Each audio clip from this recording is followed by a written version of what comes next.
Pues vamos a abrir nuestra Biblia en Isaías capítulo 42, y vamos a ponernos delante de nuestro Dios y Padre. Señor, te damos gracias nuevamente, Señor, no nos cansamos de darte gracias por tu bendita palabra. Gracias porque por medio de ella tú nos instruyes, tú nos redarguyes, tú nos entrenas, Señor, en la justicia. Señor, te damos gracias porque tú nos estás permitiendo nuevamente estudiar este libro, Señor. Gracias porque ya vamos hasta el capítulo 42 y te pedimos, Señor, que tú abras nuestros ojos, que tú prepares nuestro corazón, Señor. Nosotros disponemos, Señor, nuestra mente, nuestro corazón para no distraernos, para recibir lo que tú tienes para nosotros, Señor. Pero confiamos, Señor, en la obra de tu Espíritu Santo, porque esta es una obra sobrenatural, Señor. No consiste solamente en nosotros, sino eres tú quien hace la obra a través del Espíritu Santo que, operando en la palabra de Dios, obra en nuestros corazones, Señor, para la gloria de tu nombre, Señor. Te bendecimos en el nombre de nuestro Señor Jesucristo. Amén. Amén. Como ya hemos dicho en muchas ocasiones, las aflicciones, el sufrimiento forman parte de la vida cristiana por la voluntad de Dios. Y debo decir, por la buena voluntad de Dios. Pero la realidad es que muchas veces, si no es que la mayoría de las veces, no respondemos a esas cosas como deberíamos responder. No respondemos a las aflicciones y a las adversidades como Dios quiere que nosotros respondamos. La manera más natural y humana de responder es angustiarnos, es estresarnos, es pensar en todo lo peor, cómo puede salir peor las situaciones en las que nosotros nos podemos estar encontrando, desanimarnos, frustrarnos, quejarnos, como si Dios no existiera, o como si Dios no supiera lo que Él está haciendo. O como si a Dios no le importara lo que nos pasa, o como si Dios no pudiera hacer algo en favor de nosotros. Pero en los pasajes anteriores el Señor nos ha llamado a no poner nuestra seguridad en nosotros mismos, no poner nuestra seguridad en nuestras propias fuerzas, ni en el poder de los hombres, o en cualquier otro ídolo, sino Él nos ha llamado a confiar totalmente en Él y en su poder. En medio de todas nuestras adversidades, fíjate bien, incluso cuando estamos siendo disciplinados. Y ahora en Isaías 42, versículo 10, todo el capítulo 42 del versículo 10 hasta el capítulo 43, versículo 7, el Señor nos llama a adorarle. Él nos llama a adorarle, fíjate bien, aún en medio de nuestras adversidades. Pero la triste realidad es que muchas veces fallamos en hacerlo. ¿No es cierto? Porque desconfiamos, y esa es la realidad, porque desconfiamos del Señor. Pero aún así, aún a pesar de nuestras fallas, el Señor en su gracia no nos abandona, sino que Él nos promete completar su perfecta obra en nosotros. Porque el que comenzó en nosotros la buena obra, la perfeccionará hasta el día de Jesucristo. Así que en este pasaje nosotros veremos en primer lugar el llamado a alabar al Señor en capítulo 42, versículos 10 al 17. Vemos en segundo lugar el fracaso de su pueblo para adorarle en versículos 18 al 25. Y finalmente la gracia redentora del Señor en capítulo 43, versículos 1 al 7. Comenzamos entonces con el llamado a alabar al Señor. Observemos cómo el pasaje nos presenta en versículos 10 al 12, nos presenta una serie de imperativos. Observa cómo en el versículo 10 dice: canten a Yahvé cántico nuevo, canten su alabanza. Versículo 11: levanten la voz, canten de júbilo. Versículo 12: den gloria a Yahvé y proclamen su alabanza. Pero notemos también que estos versículos nos dicen ¿quiénes debemos alabar al Señor? Observa, ¿desde dónde? Desde los confines de la tierra. Los que descienden al mar, y en cuanto hay en él. Las islas, sus moradores, el desierto y sus ciudades, las aldeas y los que habitan en las cimas de los montes y en las costas. Todos estos lugares nos dejan claro, nos demuestran que la alabanza no es algo opcional para aquellos que hemos sido salvados y que hemos sido bendecidos por el Señor. La alabanza es de hecho la respuesta esperada a los favores que nosotros hemos recibido del Señor.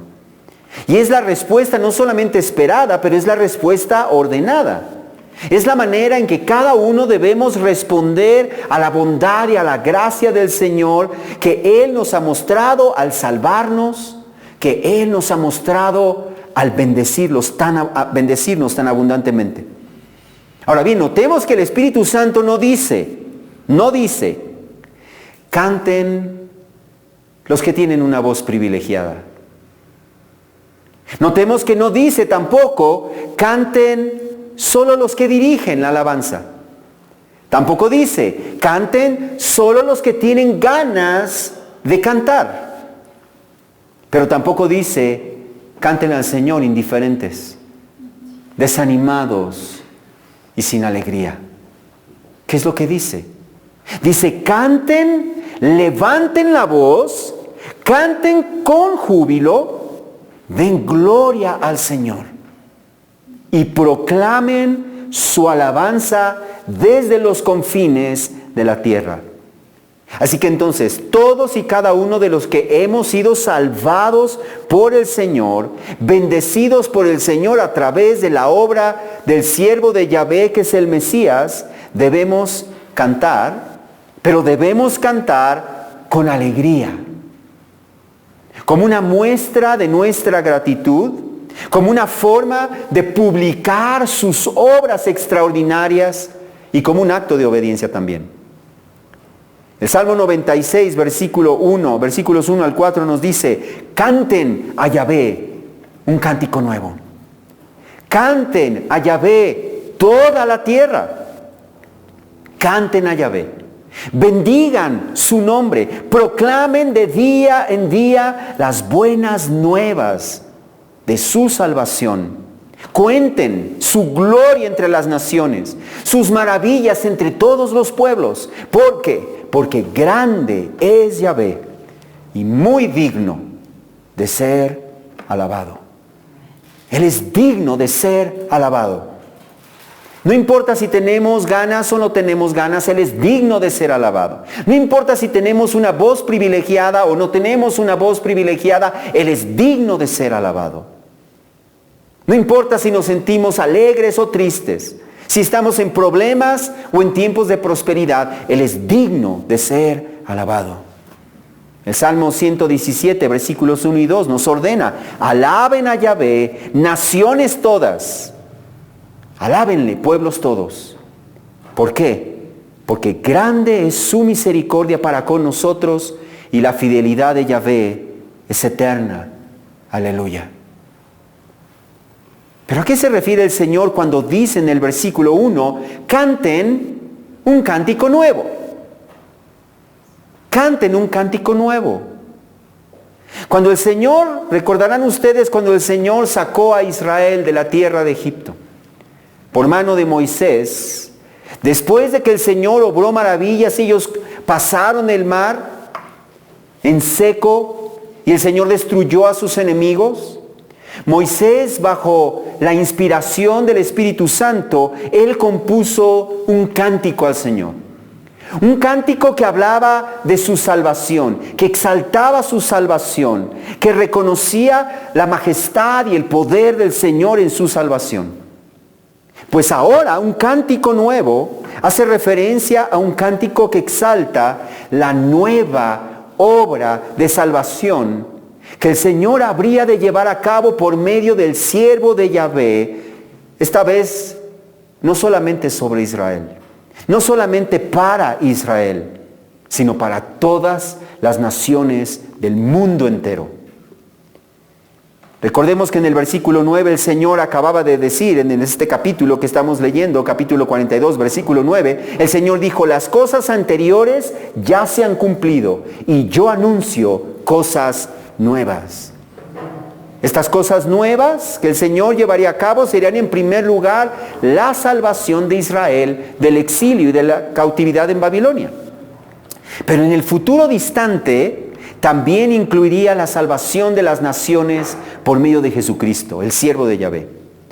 Por lo tanto, las cosas nuevas que el Señor haría ameritan un cántico nuevo, un cántico de gozo a nuestro Dios. Y lo más maravilloso de todo es que a nosotros, ponte a pensar en esto, a nosotros nos ha tocado ver y nos ha tocado saborear el cumplimiento de esas promesas. No nacimos en la era del Antiguo Testamento, porque estaríamos totalmente fuera, estaríamos excluidos. No nacimos tampoco en la era del Nuevo Testamento, en el tiempo en el que el Evangelio no había llegado a esta nación. Vivimos ahora y disfrutamos de esas bendiciones. Cristo ya ha llevado a cabo la obra de salvación que el Señor anunció, y esta obra debe despertar en cada uno de nosotros un profundo asombro. Un profundo asombro, una gratitud permanente, un intenso deseo por exaltar su nombre, por publicar sus maravillas, y un deleite en darle gloria a Él por lo que Él ha hecho por nosotros. En versículo 11 el Señor menciona que también debían adorarlo los que vivían en las aldeas donde habita Cedar. Ahora bien, Cedar fue el segundo hijo de Ismael, el hijo que Abraham tuvo con Agar, la sierva de su mujer. Pues al parecer algunos de los descendientes de Ismael, de Cedar, formaron una tribu que tomó el nombre de Cedar y se establecieron al sur de Palestina y al este de Egipto. Así que entonces eso significa que la bendición del Mesías aún llegaría hasta los pueblos de origen árabe que se rindan a Él. De igual manera, el versículo 11, observa, llama a los habitantes de Sela a cantar con júbilo. Sela era una ciudad edomita, cerca del territorio de Israel, conocida después como Petra. Pero recordemos que los edomitas fueron enemigos históricos del pueblo de Dios y por lo tanto enemigos de Dios. Pues aún los enemigos históricos del Señor que se vuelvan a Él habrán de ser bendecidos por el siervo de Yahvé, y ellos también son llamados a adorar al Señor llenos de gratitud, llenos de alegría. La Biblia nos enseña que todos debemos servir y adorar al Señor, fíjate bien, pero con alegría. De hecho, es un pecado adorar y servir al Señor sin alegría. El Señor le dijo a su pueblo en Deuteronomio 28, versículos 45 al 47, fíjate bien: todas estas maldiciones vendrán sobre ti y te perseguirán y te alcanzarán hasta que seas destruido, porque no escuchaste la voz de Yahvé tu Dios y no guardaste los mandamientos y estatutos que Él te mandó. Ellas serán señal y maravilla sobre ti y sobre tu descendencia para siempre, por cuanto no serviste a Yahvé tu Dios con alegría y con gozo de corazón, cuando tenías la abundancia de todas las cosas. ¿Te das cuenta? Por cuanto no serviste al Señor con alegría. Malaquías 1, versículos 6 al 8, el Señor reprende también a quienes, entre comillas, le servían, nada menos que a los sacerdotes. Observa ahí en Malaquías capítulo 1, versículos 6 al 8, dice el Señor: el hijo honra a su padre y el siervo a su señor. Pues si yo soy padre, está diciendo el Señor, ¿dónde está mi honor? Y si yo soy Señor, ¿dónde está mi temor? Dice Yahvé de los ejércitos: a ustedes sacerdotes que desprecian mi nombre. Pero ustedes dicen: ¿En qué hemos despreciado tu nombre? Escucha esto. En que ustedes ofrecen pan inmundo sobre mi altar. Y ustedes preguntan, ¿en qué te hemos deshonrado? En que dicen, ay, la mesa del Señor es despreciable. Y cuando presentan un animal ciego para el sacrificio, ¿no es eso malo? Y cuando presentan el cojo y el enfermo, ¿no es eso malo? ¿Por qué no lo ofreces a tu gobernador? ¿Se agradaría de ti o te recibiría con benignidad, dice Yahvé de los ejércitos?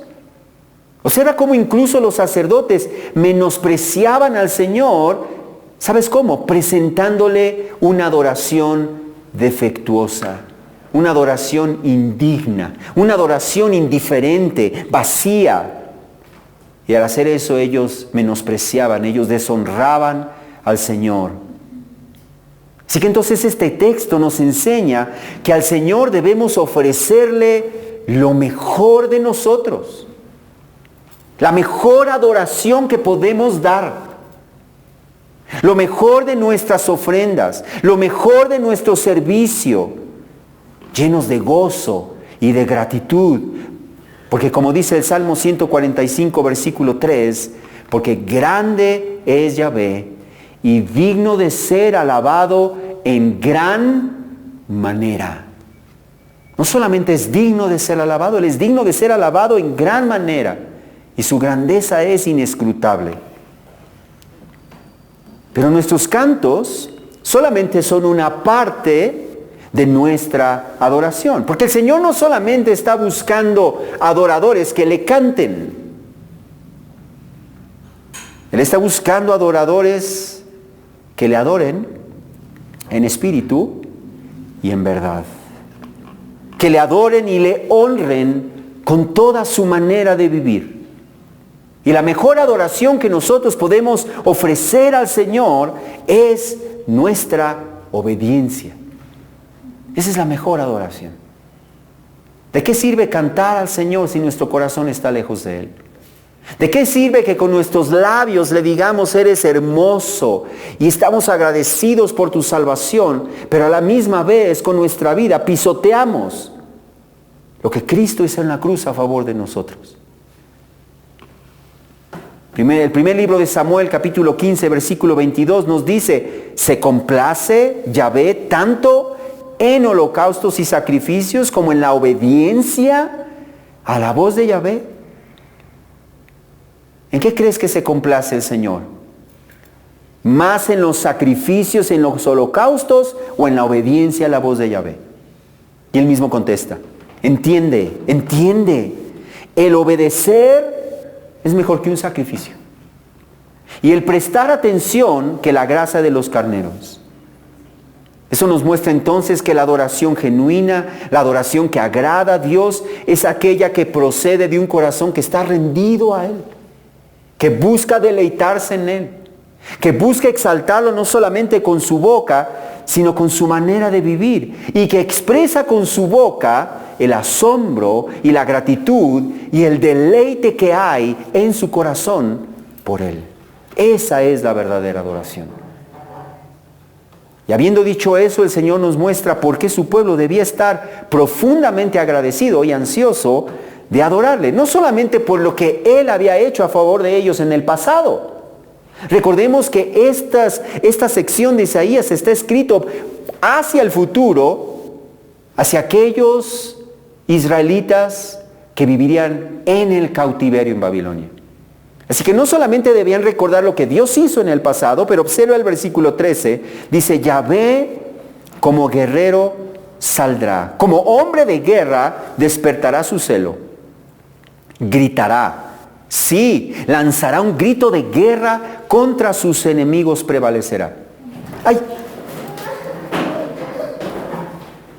Este pasaje nos presenta al Señor como un poderoso y temible guerrero que sale a la batalla sin temor para defender a su pueblo. Observa cómo Él es ese poderoso guerrero. Era común en aquellos tiempos lanzarse a la batalla y gritar antes de entrar a la batalla. Pues así el Señor gritaría y prevalecería sobre los enemigos de su pueblo. Pero ¿cómo podría confiar el pueblo del Señor en que Él cumpliría su promesa si, como Él mismo dijo en el versículo 14, por mucho tiempo he guardado silencio? He estado callado y me he contenido. Ponte a pensar en aquellos que estarían en el cautiverio. 70 años. Y el Señor está callado. Y ellos están orando por su liberación. Y el Señor está callado. Y el Señor no hace nada. Muy probablemente muchos pensarían, no, el Señor ya se olvidó de nosotros. El Señor ya no le importamos. O el Señor no puede hacer nada. Esos 70 años para los cautivos en Babilonia parecerían eternos. Pero el Señor mismo dijo en el versículo 14, la segunda parte, pero, fíjate bien, aunque he estado callado, pero ahora grito como mujer de parto. Resuello y jadeo a la vez. Una mujer que está embarazada por 9 meses, todo está tranquilo. Pero de repente llega el momento en que toda esa tranquilidad se termina.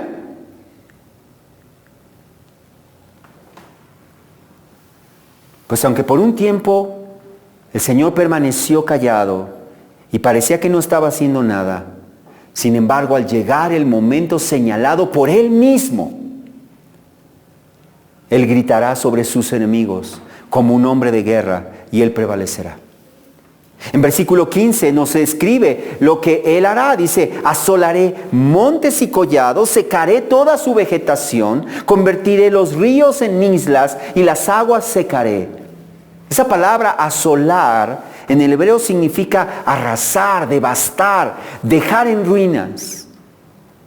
Así que el Señor dice allí, arrasará, dejará en ruinas montes y collados. ¿Por qué montes y collados? Porque los montes y collados eran símbolos de lo que es estable, de lo que no se mueve, de lo que nadie puede mover, de lo que nadie puede destruir, de lo que parece intocable. Sin embargo, el Señor puede cambiar lo que no se puede cambiar.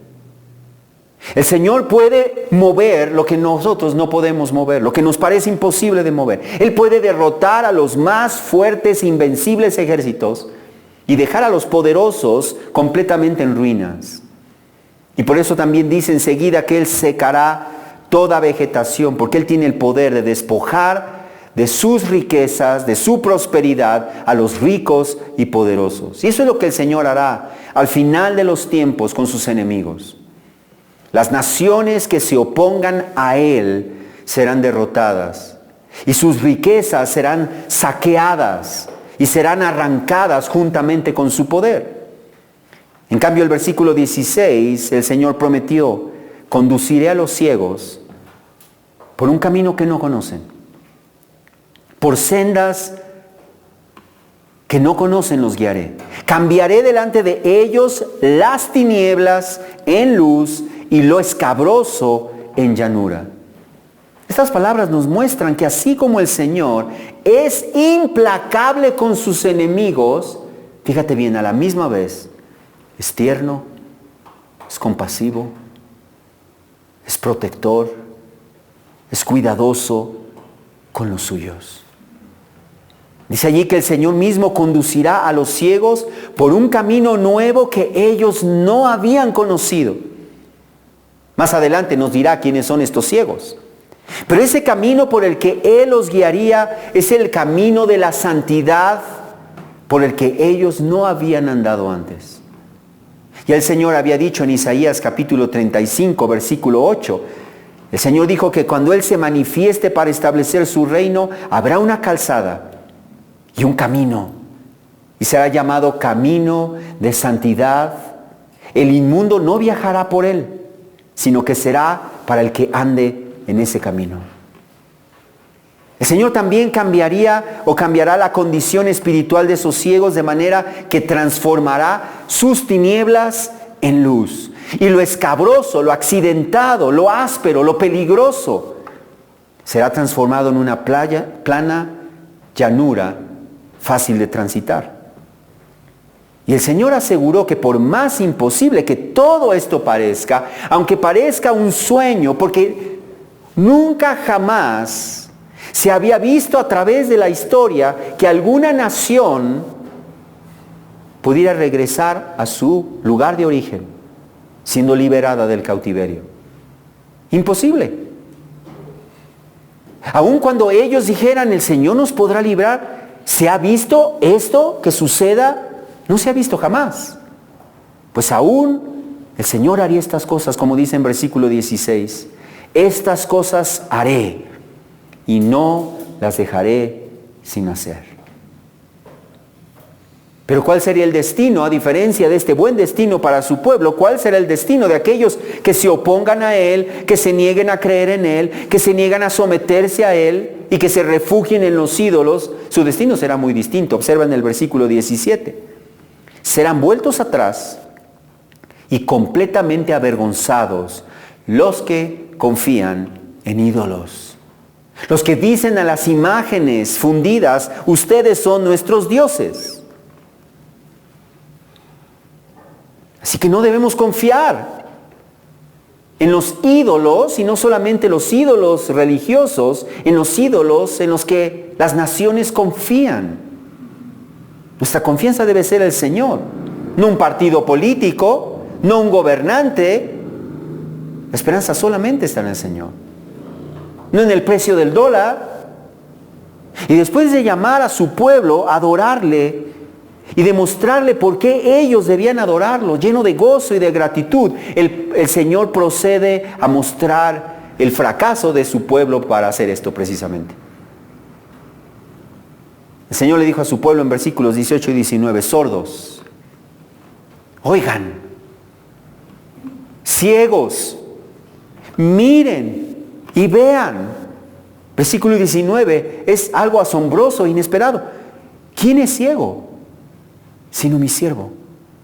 O tan sordo como el mensajero a quien envío. ¿Quién es tan ciego como el que está en paz conmigo? O tan ciego como el siervo de Yahvé. Notemos aquí que Israel, a pesar de que ellos habían sido llamados para ser siervo, el siervo de Yahvé, los mensajeros del Señor, sin embargo, ellos mismos eran sordos. Ellos mismos eran ciegos. El versículo 20 nos explica por qué eran sordos y ciegos. Tú has visto, observa esto, tú has visto muchas cosas, pero no las observas. Los oídos están abiertos, pero nadie oye. Yahvé se agradó por causa de su justicia en hacer la ley grande y gloriosa, pero este es un pueblo saqueado, despojado, todos están atrapados en cuevas y escondidos en prisiones, se han convertido en presa sin que nadie los libre y en despojo sin que nadie diga devuélvanlos. ¿Quién de ustedes prestará oído a esto? Escuche estas preguntas. ¿Quién de ustedes prestará oído a esto? ¿Quién pondrá atención y escuchará en el futuro? ¿Quién entregó a Jacob al despojo y a Israel a los saqueadores? ¿No fue el Señor contra quien pecamos? ¿Contra quien pecamos? En sus caminos no quisieron andar, y esta es la causa. En sus caminos no quisieron andar, ni obedecieron su ley. Notemos entonces que su pueblo se volvió sordo y ciego porque ellos vieron la mano del Señor actuando en sus vidas, rescatándolos muchas veces del peligro, proveyendo para sus necesidades, y les dio su santa ley para guiarlos por el camino en que ellos debían andar. ¿Y ellos qué hicieron? Ellos no obedecieron. Ellos fueron rebeldes. Fue a causa entonces de su desobediencia obstinada que ellos se convirtieron, como el Señor había dicho, en un pueblo saqueado, en un pueblo despojado, atrapados en cuevas, escondidos en prisiones. en presa y en despojo, sin que nadie pudiera librarlos. Y el Señor les dice que fue Él mismo.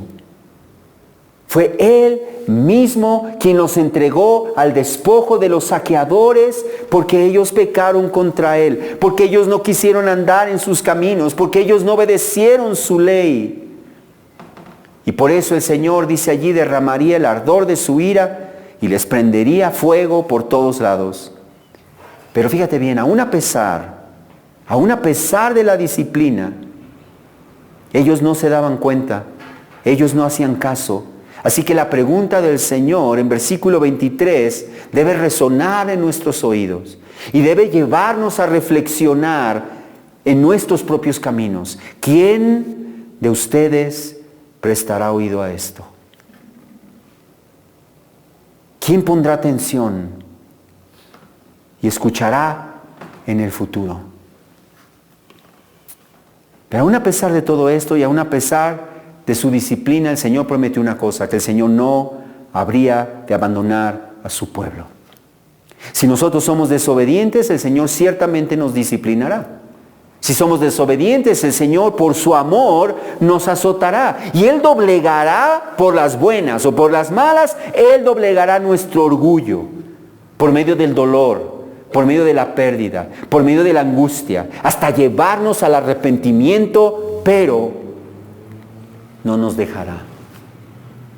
No nos dejará. Porque todas esas cosas Él las hace por amor a nosotros. Pero si el Señor no hace ninguna de estas cosas, si el Señor nos deja seguir con nuestro estilo de vida rebelde, entonces sí debemos temer.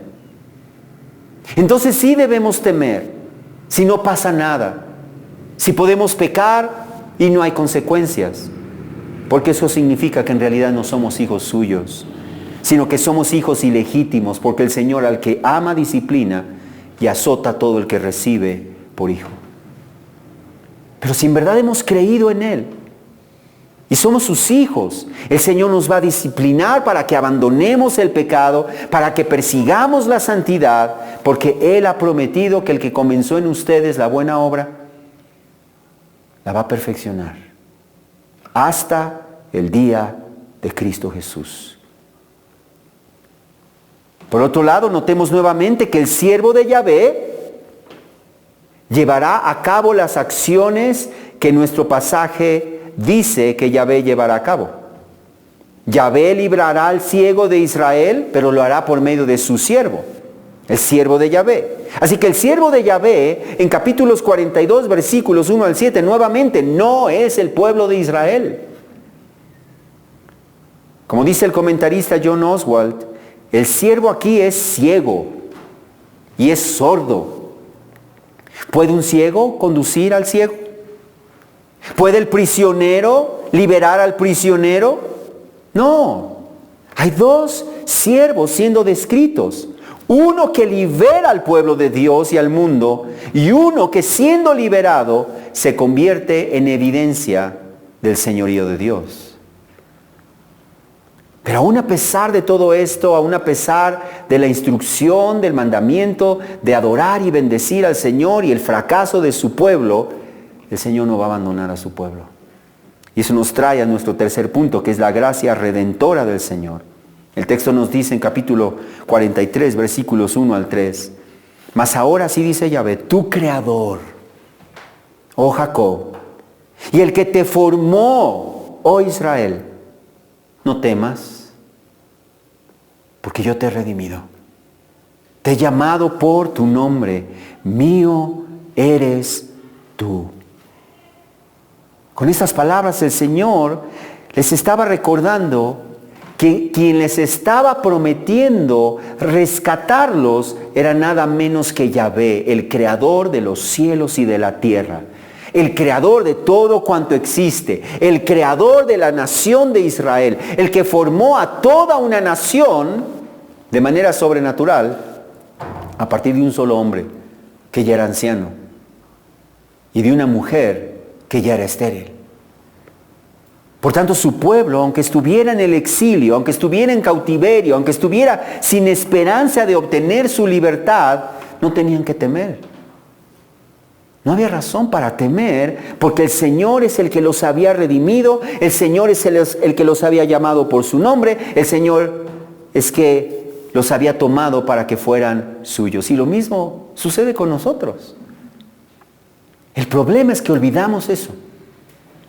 El problema es que nos enfocamos más en el problema que en el Dios que es más grande que todos nuestros problemas. En el Dios que controla esos problemas, es más. En el Dios que está usando esas adversidades para nuestro beneficio y para su gloria. Entonces el Señor les prometió en versículos 2 y 3, observa en versículos 2 y 3, cuando pases por las aguas, yo estaré contigo. Y si por los ríos, no te cubrirán. Cuando pases por el fuego, no te quemarás, ni la llama te abrazará, porque yo soy Yahvé tu Dios, el Santo de Israel, tu Salvador. Observemos que el Señor no les prometió que ellos no pasarían por las aguas. El Señor no les prometió que no pasarían por los ríos. No les prometió que no pasarían por el fuego. Al contrario, el Señor les deja claro que ellos pasarán por el agua, ellos pasarán por los ríos, ellos pasarán por el fuego. Pero que Él estaría con ellos, cuidándolos, acompañándolos, protegiéndolos. De manera que los ríos de las adversidades no los ahogarían, y el fuego de las adversidades no los quemarían ni los destruirían, porque aquel que no falla, aquel que no miente, aquel que no puede ser derrotado, aquel que no duerme, el Santo de Israel, Yahvé, el Dios verdadero, era su Salvador. Y lo mismo sucede con nosotros. Si nosotros viéramos desde fuera, desde esta perspectiva, nuestra vida y nuestros problemas, nos hablaríamos a nosotros mismos y diríamos, pero no tienes por qué temer. El Señor tiene todo en control. El Señor no se ha dormido. Entonces el Señor les revela a su pueblo qué tanto Él estaba dispuesto a salvarlos.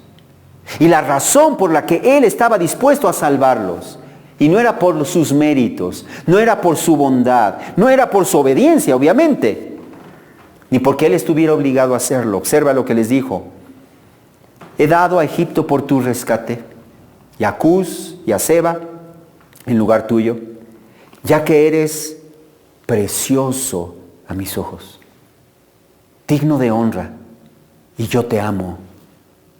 Entregaré a otros hombres en lugar tuyo y a otros pueblos por tu vida. Observemos estas palabras.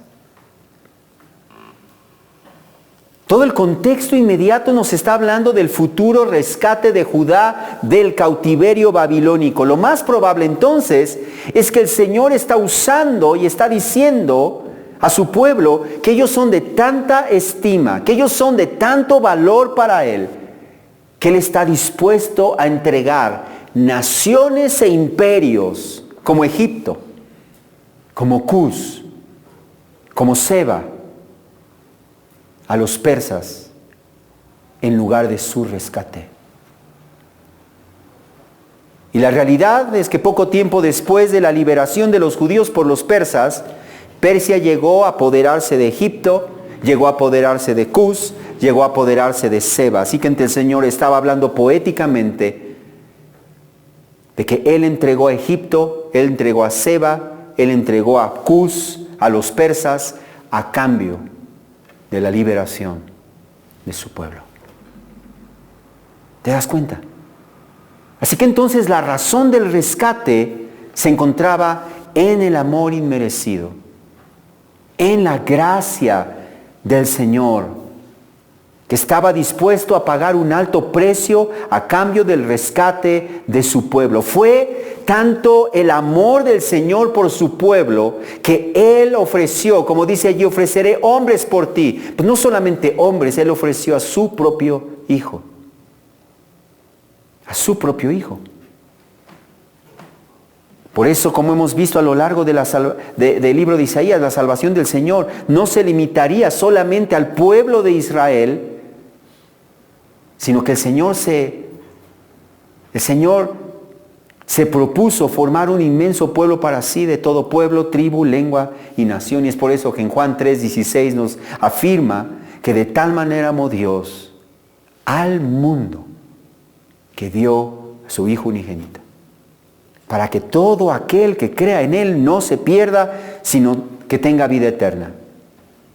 Como dice un comentarista, escucha esto: Dios está dispuesto a pagar cualquier precio por redimir a su novia de sus captores. Pero luego agrega, pero la gracia de Dios consiste en que Él nos ama sin el autoengaño de algunos novios y novias humanos, porque Él sabe lo que su pueblo realmente es, pero eso no los hace menos valiosos para Él. Eso es gracia. Eso es gracia. De allí que entonces el pueblo de Judá, aunque se encontraran en el cautiverio en Babilonia, no tenían razón para temer, pues como el Señor concluyó diciendo en versículos 5 al 7, no temas, porque yo estoy contigo. Del oriente traeré tu descendencia, y del occidente te reuniré. Diré al norte, entrégalos, y al sur, no los retengas. Trae a mis hijos desde lejos y a mis hijas desde los confines de la tierra, a todo el que es llamado por mi nombre y a quien he creado para mi gloria, a quien he formado y a quien he hecho. Lo más probable es que estas palabras hacen referencia a tres aspectos. En primer lugar, a los cautivos de Babilonia. La audiencia original, los cautivos de Babilonia que el Señor rescataría y que los haría volver a la tierra prometida por medio del rey Ciro de Persia. Pero notemos que la referencia es más amplia que eso, pues el Señor dice que Él traería a sus hijos y a sus hijas del oriente, del occidente, del norte, del sur. Así que no solamente está hablando de los cautivos en Babilonia. Al parecer también se refiere a su pueblo disperso entre todas las naciones a través de las eras, que el Señor reunirá y que el Señor traerá nuevamente a su tierra en la era escatológica. Pero finalmente la extensión de estas palabras tampoco parecen limitarse, sino que parecen ir todavía más allá, porque observa que el Señor define a sus hijos e hijas, a los que Él reunirá desde los confines de la tierra, los define como todo el que es llamado por mi nombre. Esto parece ampliar entonces el panorama para incluir también a los gentiles de todas las naciones que hemos venido a formar parte de su pueblo por medio de la fe en Jesucristo. El Señor nos promete entonces reunir a todo su pueblo de todas las naciones como un solo pueblo en la era escatológica, trayéndonos a disfrutar de su reino, de su comunión y del deleite de glorificarle y de servirle eternamente, porque Él nos ha creado, dice allí, para su gloria. Esa es la razón primaria de nuestra vida. Si tú te preguntas, ¿cuál es la razón por la que yo estoy aquí? ¿Por qué Dios me creó? Dios me creó para su gloria. Y Él nos traerá a su casa para su gloria. Mientras ese día llega, hermanos, no debemos temer a las adversidades. No debemos temer a las adversidades. No debemos desanimarnos cuando somos reprendidos por el Señor. Y no debemos olvidar que vivir para su gloria, debemos vivir para su gloria desde ahora. Que debemos levantar nuestra voz para proclamar su grandeza. Que debemos cantar con gozo en nuestro corazón por su amor y por su redención. Y que debemos buscar que todo lo que hagamos, digamos y pensemos sea para la gloria de Dios. Porque Él nos creó y Él nos salvó para su gloria. Vamos a orar. Padre, gracias Dios. Gracias. No hay palabras. No hay palabras para decirte gracias. Gracias por salvarnos. Gracias por rescatarnos.